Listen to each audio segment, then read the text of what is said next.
This particular series is titled Cults, Human Trafficking, and the Elites. And Chris, Brab, and I, we crossed paths and realized that we both had an interest in seeing justice brought to crimes against victims and people that we actually knew that were victims of this type of abuse, of ritual and cult abuse.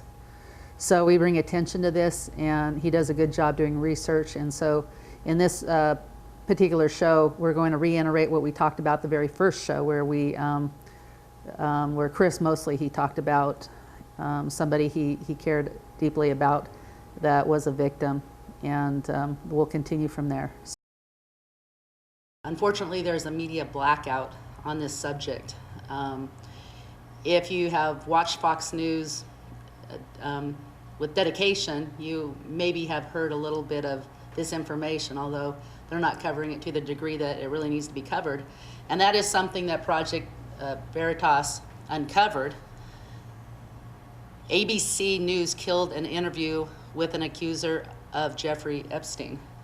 And in this video, I'm just going to read this a little bit. Obtained by the Project Veritas, ABC's news anchor Amy Robach complained to a producer off air that she had convinced one of Epstein's victims to speak on the record about her allegations against Epstein and other reportedly involved in Epstein's web of sexual trafficking, including former President Bill Clinton, attorney Alan Dershowitz, and Prince Andrew. But she continues, ABC refused to run the story in order to keep access to the British royal family. And I would say there's probably a lot of reasons why the story wasn't ran. Their beloved Clinton, instead of exposing to the world exactly what they're about, they decided to cover this up. My guest, and many other people too, even people watching, have been victims of the crimes of pedophilia. And my guest is going to share a story, not about him, but somebody he deeply loves, and then he's going to talk about some other areas that he has uncovered in this issue. So thank you, Chris, so much. Sure. Yeah, well, I appreciate you having the guts to bring this up on your show and to frankly tackle an issue that's not, like you said, there's a media blackout and it needs to be talked about. And more good people who, good people, we like to avoid these things. We don't want to like go out of our way and look under all the shadows. The shadows scare us because we like the light.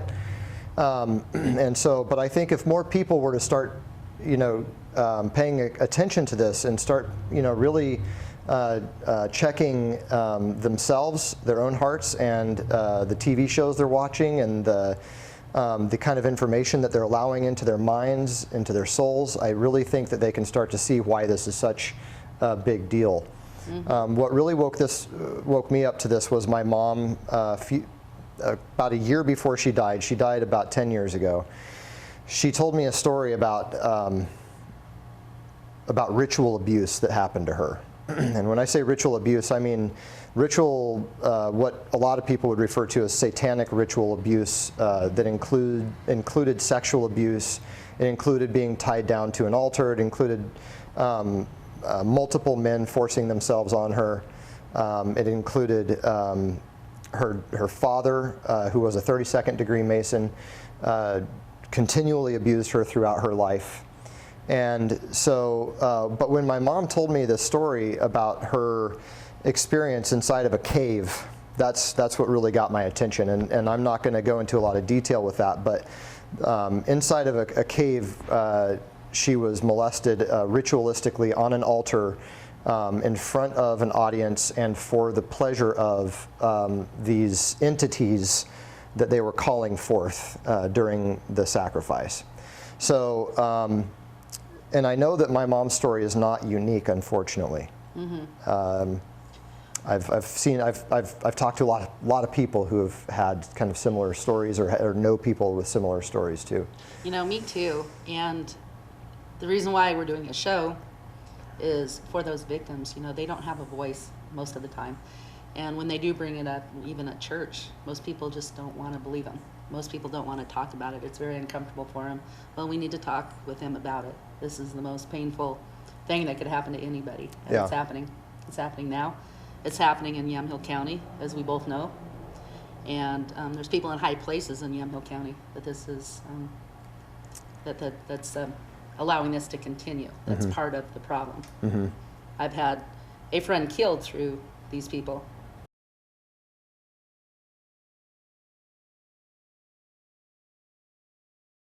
The other story I think that goes hand in hand with the Franklin cover-up is this this recent exposure of what's called the Finders organization. Have you heard of the Finders before? No. Okay. So I'll just read a little bit from this article. The FBI Records Vault recently released a treasure trove of declassified documents about a 1980s sex cult known as the Finders. And the details are sure to shock you. What we've already learned from these documents is that the United States intelligence agencies like the Central Intelligence Agency and the FBI covered up an epidemic of child sex abuse, ritual sacrifice, and other horrific crimes against humanity that were being propagated by the Finders. Under the cover of darkness and deception, the Finders were abducting women, children, and other victims as part of a large, well-organized scheme, it has been revealed. Further, the U.S. intelligence apparatus was covering for all of it, failing, or more accurately refusing to go after the perpetrators in order to bring them to justice. And of course the article goes on to disclose a little bit more, but it outlines the satanic ritual abuse that was going on and all that kind of stuff. The same thing that happened to my mom, essentially, is what these people were doing. Only they were doing it all over the world and in very large numbers. And there were dedicated religious followers of this cult. They were doing it? Are they? They were involved in the organization of rounding up the victims, as well as the abuse of the victims. So each member of the church, if you will, or the cult, had their role to play. Is this like Epstein, like greater than all Epstein? Connected. Or? It's all connected. It's all connected. It's all okay. very much connected. Is it still going on? It is. Well, they have the Finders has been. It's still going on, but they are now under indictment. Some of the leaders, the modern people who were running it, there have been some arrests in connection with it now. And so what date was this? This was the 14th of this month. Oh, okay. So the 14th of this month, there's being an arrest yes. right now. Okay. Today. I wonder Fast forward from I wonder if that has something to to do with Trump. I absolutely believe it does. Trump has made it very clear that he is going after these sex cults and things like that. He hasn't made it clear on TV. He's made it clear amongst private investigators. Right. Through other channels. Through other channels, he's made it obvious that he's going after this. Yeah. Using assets and resources, shall we say, that only very important people can activate. Yeah, yeah. So and that's why we need to pray for him. That's why those of you out there that hate him, you might reconsider all the stuff that's being spoken against him, because he is doing this. And if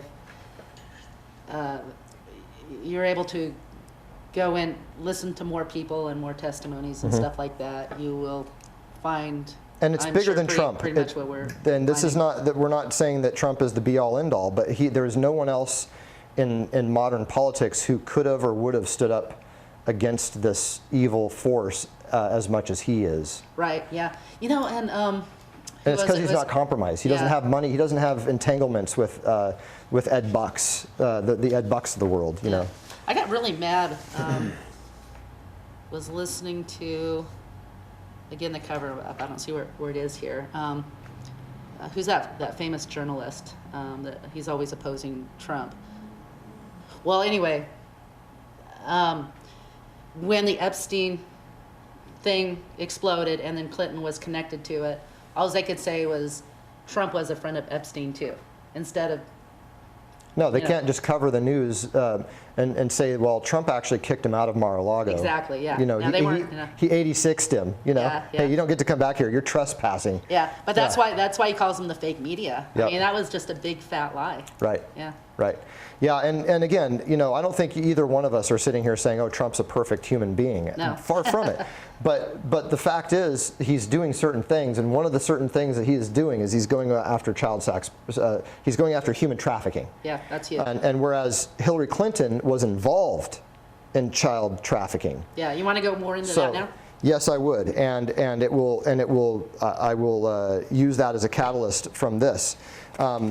So a couple years ago, after the big earthquake in Haiti that knocked out everything, that just devastated Haiti. That's like the third world country already. It was a few years ago. Yeah, it was a while ago. Yeah. But it was during Barack Obama's presidency, and it was during the Hillary Clinton State Department. And one of the main people of the Clinton Foundation was stopped at the border of Haiti trying to kidnap a bunch, like 300 children or something, like 200 or 300 children. It was a huge number of kids. And she basically got caught. Nothing, of course, happened, and it was a story that got buried right away. But it was still happened, and it's still recorded, and you can still go back and look it up. And so that's not the only piece of evidence that would implicate the Clintons in all of this. But instead of focusing on the name Clinton, which I think we all should be very painfully aware by now are very, very deeply involved in this kind of stuff, as well as many other crimes, heinous crimes. This, again, has been going on since before the Clintons were in the kind of seat of power that they have had since this time. The Franklin cover-up basically exposed, at that time, it was the George H.W. Bush era. And some of the notes that I have highlighted here are, where are they? Okay, table of contents, let's see. So the foreword, he's talking, the author was friends with former CIA director William Colby. And so he's talking about a conversation that he had with Bill Colby here about this information that he'd uncovered, and asking Bill Colby for advice. And so that's what I'd like to highlight here. And I think while there's some truth in it, there's absolutely truth in it, there's also a sense of gravity and long-term, a willingness to fight this for a very long time. It's been going on for a very long time, and we're not going to stop it overnight. But let me get into this story.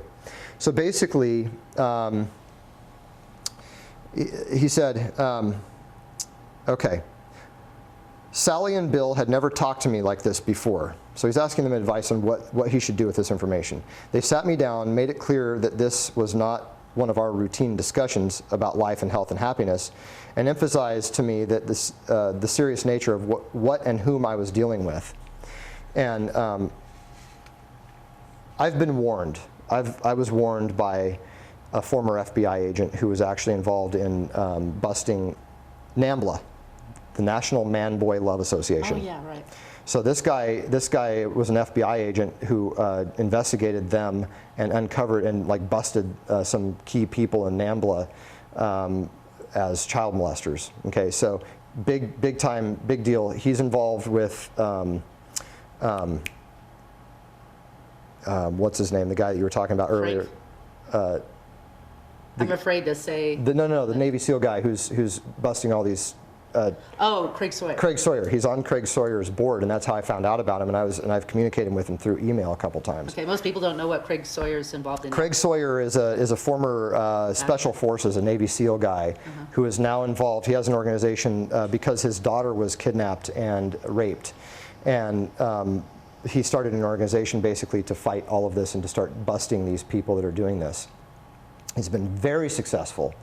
And but he has a board of directors, and one of the board of directors is the guy that I'm talking about that I was speaking to. Yeah, it's so sad. He sees kids in cages in the bottom of a hole. What's going on is just absolutely it's horrific. It's like you take the worst horror movie that you can imagine and say, yep, that's what's actually happening to children, because it is.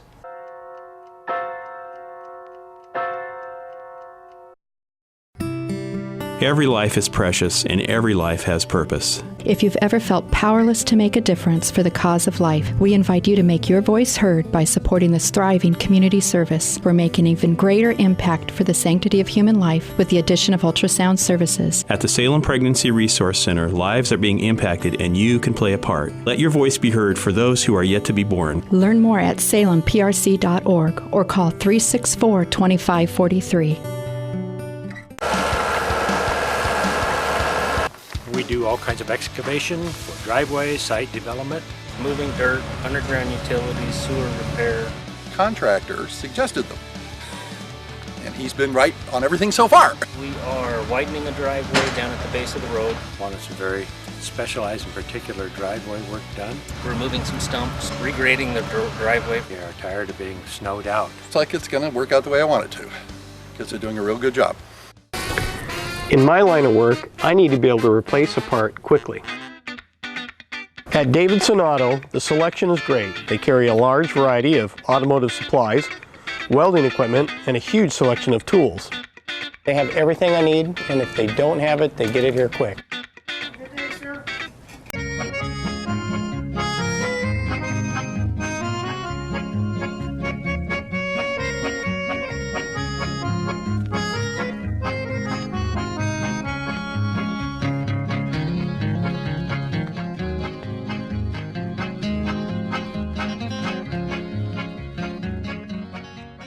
So anyway, his board member guy let me know in no uncertain terms that this is a very dangerous operation that you and I are involved with right now. Talking. Broadcasting this later is going to ruffle some feathers. Yeah. If people see it, it's some of the people that see this could very well be the people involved in what's happening. Oh yeah, no doubt. Yeah. You need to pray for us too. Please. Pray for Chris. Pray for myself. Hedge of protection. Hedge of protection. Pray that this gets out there and people will see it. And pray for Trump. Pray for Sawyer. Pray for everybody involved. God did not give us the spirit of fear, but the spirit of confidence and of a sound mind, right? Right. That's what the Bible says. I get goosebumps when I say that because I know that's my protection right there. I got it going on. Yeah. So basically what Bill and his wife were warning this author of is how dangerous this is to open this up. So he said, so the author says, oh wait, what you have to understand, John, this is Bill talking about again, is that sometimes there are forces and events too big, too powerful, with so much at stake for other people or institutions that you cannot do anything about them, no matter how evil or wrong they are, and no matter how dedicated or sincere you are, or how much evidence you have. That is simply one of the hard facts of life you have to face. Yep. You have done your part. You have tried to expose the evil and wrongdoing. It has hurt you terribly, but it has not killed you up to this point. I am telling you, get out of this before it does. Sometimes things are just too big for us to deal with, and we have to step aside and let history take its course. For you, John, this is one of those times, Bill warned, with Sally nodding her head in affirmation. When I read that, while I realize the truth and the gravity of that statement, I also see that as an maybe unwitting work of the devil. I don't know if Bill Colby, what he was involved with as a CIA director, who knows. But basically he was telling this watchdog, this bulldog, this sheepdog, if you will, to get off the case. Don't try this. This is too big for you. You're going to get killed. Yeah, it's a direct warning. It's almost like a threat. It's like a veiled threat almost. If they weren't friends when this conversation happened, I would have considered that threatening language, right? Just kind of like it's kind of like how the intelligence operations right now are threatening. The deep state is threatening our very country. The fabric of our very country is being torn apart by people like that guy.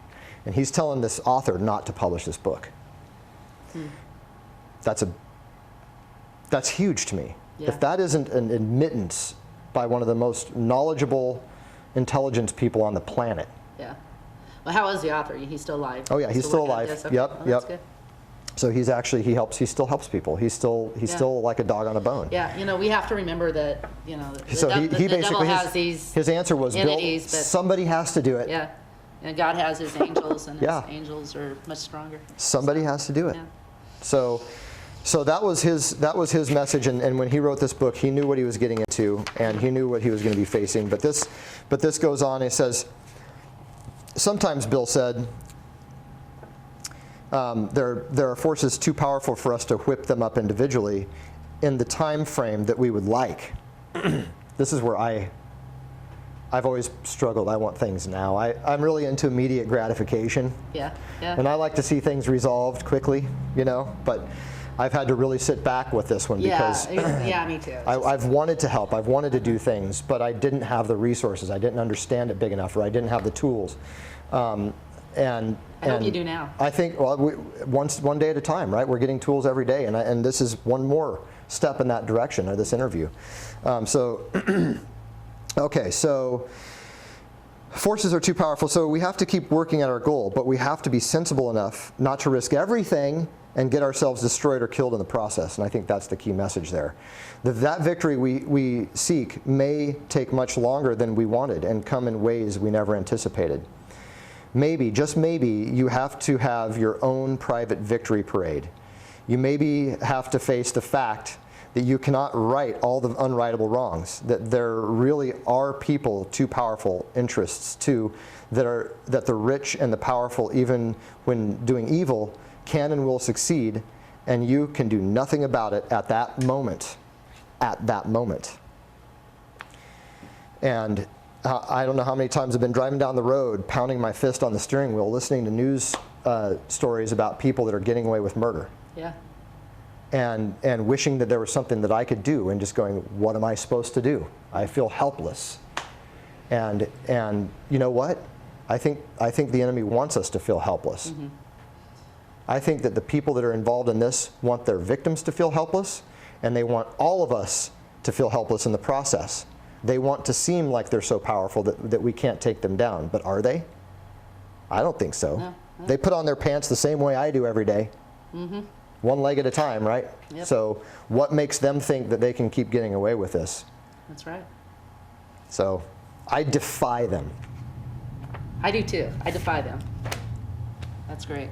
If I'm going to rebel, I'm going to rebel against that. Right. So I believe that we can make an impact, and I believe that that we are making an impact just by acknowledging what's going on. As if every person out there hearing my voice would just take the moment and take a deep breath, and then let their disbelief go. Mm-hmm. Take an hour and just forget about disbelief and start believing in this for 1 hour tomorrow or today, later tonight. Pray about it. Cover yourself so that the information that's going to come to you, because it'll come. I get goosebumps right now talking about this too, because it will come. If you start asking for this, it will come on like a flood. God loves these children more than we do. Absolutely, and it breaks my heart. Yeah, He is waiting, and He's, I think He waits. He always waits for the church to stand up to, and there's some big mega ministries right now that could make a big difference, and I'd like to see churches, tackle this, because it's a spiritual battle, mm-hmm. and the church is what's needed in this. Do you have anything else? Well, yeah, the spiritual battle aspect, I think, is one thing that we have only touched on very briefly, and I would like you to speak to what you know of it. But I also will have to say that this is classical Satanism. Yeah. It is the epitome. Yeah. And I there's a lot of people out there. Oh, I don't believe in Satan. I don't blah blah blah whatever. There's a lot of kind of agnostic people out there that just don't believe in anything, or they try not to. But that doesn't mean that the people that are practicing this don't believe it. Just because you don't believe it doesn't mean that they don't. They firmly believe what they're doing, and they will manifest it. They are manifesting their own beliefs right now. And that's what we have to take a hold of. Whether you believe it or not isn't the important issue here. Yeah. It's what they're doing and what they believe. And there's enough people out there. And I think we need to talk to those people who actually do believe. Mm-hmm. We're in a spiritual battle, mm-hmm. and God talks about that. Yep. It's not against flesh and blood, it's against principalities yep. and angels and stuff. And when they, when we go and we seek God and we pray to God, His presence, you can go into a church sometimes, or just be around people who are just real, they love God. You can just feel the presence from them, and something about them people are just drawn to, because they just feel real positive.